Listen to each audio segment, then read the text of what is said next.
The coefficient of static friction between the two blocks shown in figure is mu and the table is smooth. What maximum horizontal force F can be applied to the block of mass m so that the blocks move together? बच्चों हमें क्या करना है, block को move together करवाना है.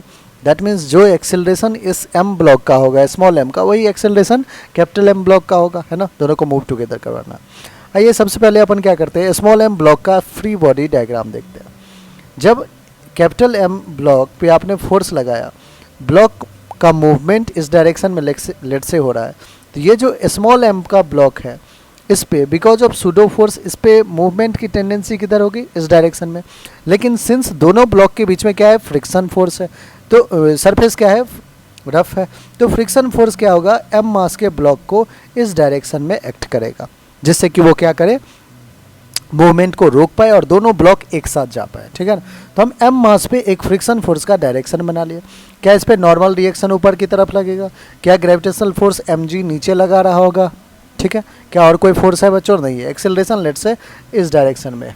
तो अगर मुझसे यहाँ पे पूछा जाए कि आप डायनामिक्स का इक्वेशन लिखो, तो मैं कहूँगा कि नॉर्मल रिएक्शन तो एम जी के इक्वल होगा. एक इक्वेशन ये बन गया क्योंकि वर्टिकल डायरेक्शन में ऊपर नीचे कोई मोशन नहीं है पार्टिकल का.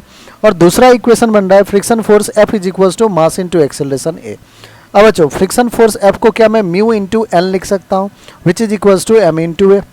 यहाँ से देखिए हमें एन की जगह एम जी लिख दिया, तो एन की जगह M G which is equals to M into A. Mass ने मास को कैंसिल किया, एक्सेलरेशन की वैल्यू क्या आ गया, म्यू इंटू जी. ये हमारा एक्सेलरेशन आ चुका है.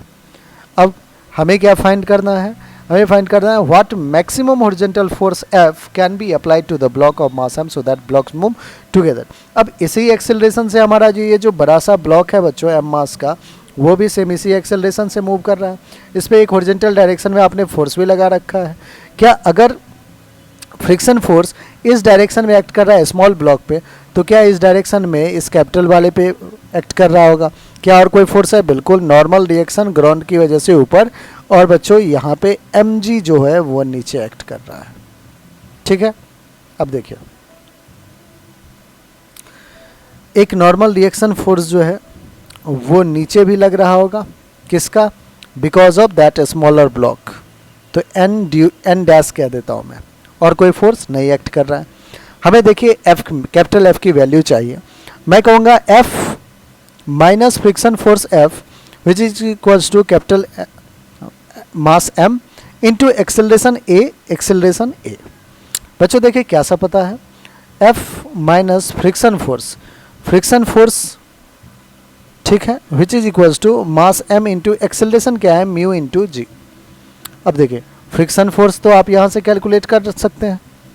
फ्रिक्शन फोर्स हमारा क्या है बच्चों, अगर देखिए आप कि यहाँ पे अगर आपसे पूछा जाता कि फ्रिक्शन फोर्स क्या है, तो आप कहते हैं कि जो फ्रिक्शन फोर्स है वह है mu into N. Friction force क्या है, म्यू इंटू एन.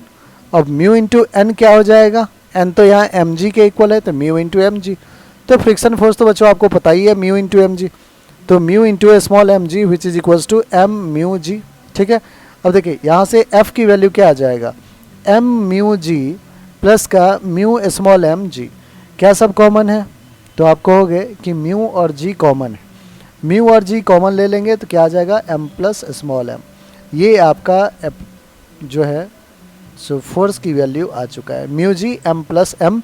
और यही हमारा क्या है बच्चों, बिल्कुल करेक्ट आंसर है. ठीक है. फ्रिक्शन जो अप्लाइड फोर्स एफ है वो आ रहा है mu g M plus m. हमसे अप्लाइड फोर्स ही पूछा गया था, तो maximum value of horizontal force क्या हो जाएगा, म्यू जी एम